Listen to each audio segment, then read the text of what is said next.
What's good? You rocking with your boys are all rights reserved. Now, I know everyone was like, take your time, go through it, but you know, business never sleeps. Hit that Cash App, $ capital THE, capital CZARR. Show respect to me, putting in the time, supporting this channel. We're putting in work until I get 10,000 subs. So subscribe, bring it to people's attention, subscribe more. And I want to give a shout to Commenter Nation and everybody on the side that's directly involved. Yes, I know you guys are watching. And now that I know you're watching, you also should know that I'm about to turn up to the next level. Yes, I know you've been following the normal people and maybe you figured out a few people that I get information from, but you'll never really figure out the people I get all the information from because they don't post. And they've chosen not to themselves, and they wanted to be behind the scenes. But yes, most of them are subscribed, and most of them do comment under different names. So rock with the channel, donate, help me reach my goal. You know the GoFundMe's in the description. You know how this works, but I'm still going to call it out every single time because that's how this goes. You know how it plays out. If you know how the narrative goes, run with it and rock with me. It's always going to be something breaking. Whenever I touch this platform, it's going to be something serious I'm talking about. And this weekend, you really don't want to miss it because with the information I have, it's about to turn up for real. Now, let's get to a snippet of what I got for you this weekend, what I'm going to talk about. Shout to the commenter. I promised I wouldn't mention her name, but that's why it's going to be hashtag commenter. And then she's going to get the initials that I choose to give her. So in this, let's talk about it. Diedrich was on felony probation, right? He was on felony probation, wasn't he? So if he was on felony probation, how'd he show up to do this crime they're talking about? That's what confuses me. Do you guys know how that works? That means he had an ankle monitor. So he's on an ankle monitor showing up to commit a heinous crime. How does that work? How did he have that ability? How was he not tracked from the beginning? Oh, sorry. Makes sense why he was the first one arrested, right? Shout to commenter. That makes sense. Now, everything's starting to structure to make some sense. So you read his ankle monitor to pick him up first. So you already knew, as investigators did their research, when they seen certain people on video, you knew who to target because they were linked to it because of a monitor. So they were on felony probation at that. So that's how you picked up the first person, and as in presumption. Now, did you pick him up mistakenly or randomly, or was he actually involved? We don't know because he's asking for a private investigator. As we know, that does not lead to sensible things. Now let's get into another part. So he did this allegedly. He was on video how come, question, how come if he was on probation that he didn't get picked up for going to Riva Motorsports and being on video there? He didn't get picked up then. You waited till the crime was done. See, that's my only speculatory point. Why'd you wait until the crime was done if you knew that he was breaking his probation? That's a very curious standard. I mean, only investigators can answer that since he was the first man picked up anyway. So where are we going with this? Are we saying that he committed this crime and did you do any testing? Well, he came in on felony probation, so why didn't you test him? So because he was in the wrong spot at the wrong time, is that why he's being charged with this? That's what it's starting to build as. If you look at the narrative that's following, it gets very curious to me. And yeah, I'm going to take this one slow because I understand that his family literally watches, and I think that's really cool. I actually want y'all to rock with me. I'm objective with what I say.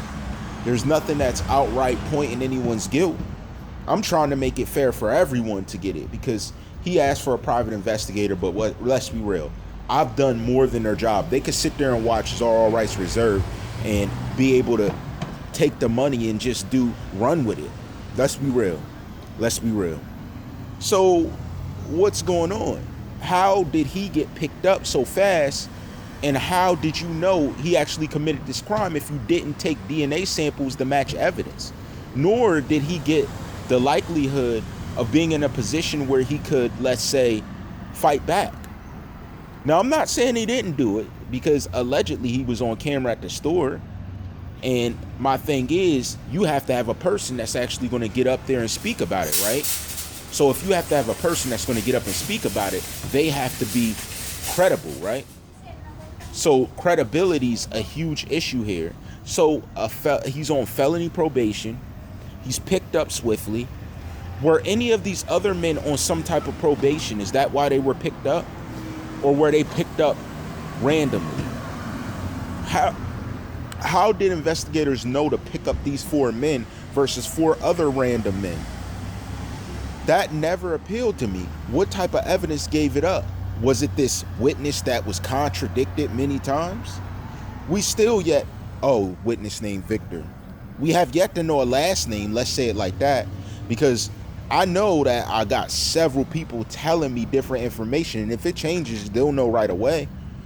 And everybody that's hitting me up, I checked them, they're all credible, including a few attorneys.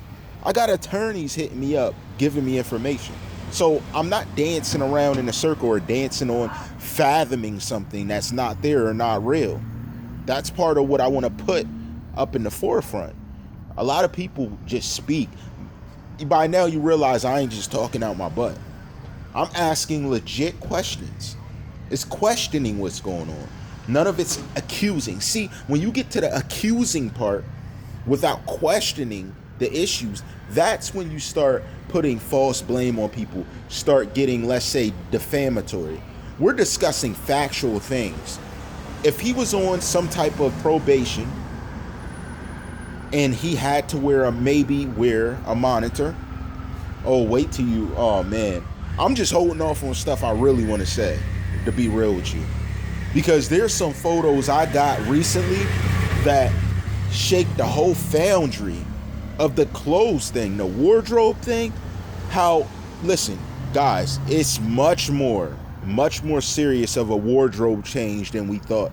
And it may be something minor, but it's a wardrobe change that in order for someone to do it, it literally had to be photoshopped or something. And it's legit cameras in work areas. And you're going to really like this. You know what? I might just start it off tonight. That's just the feeling I'm in. You might just get that video tonight. But until we get to that point, what are we really talking about? Is this what's going on?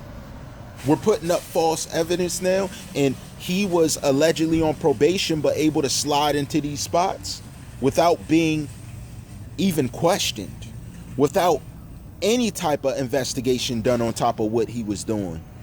Y'all waited till after someone was murdered to show up to the spot.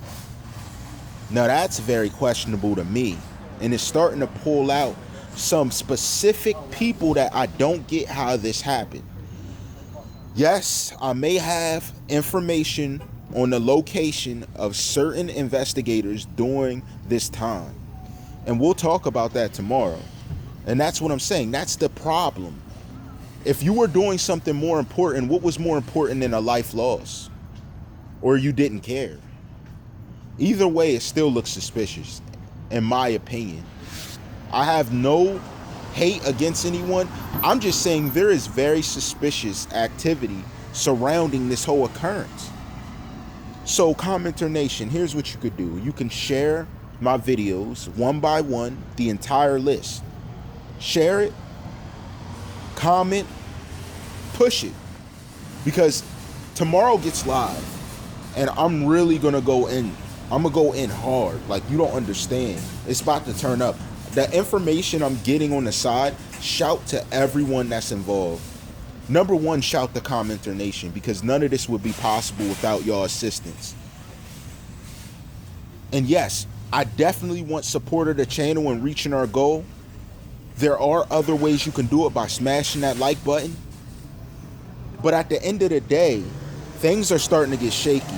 And with my next video, because I think I'm going to just do it, to give you a taste of what's going on in the different photos. It's so much information that I can't put it into one thing.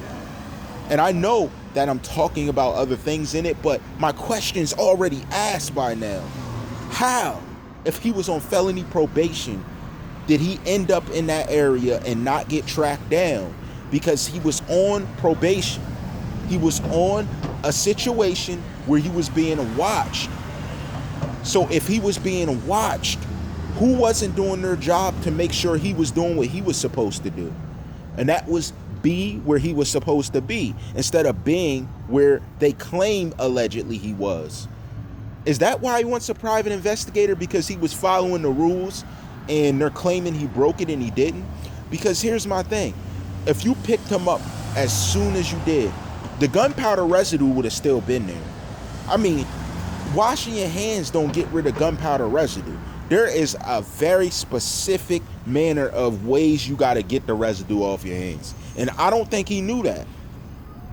I'm not going to say I'm not saying he's dumb. I'm not saying that. I'm saying I don't think he had that much knowledge. And I also, this weekend, am going to deliver information by his friend.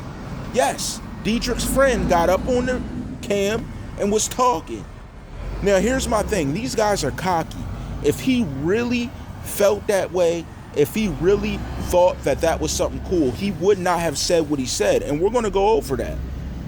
Now my focus is not only on Tentacion's demise, it's on the suspects and whether they can be credibly accused of what they're being accused of. Imagine being accused of a random murder. Like, how does that feel?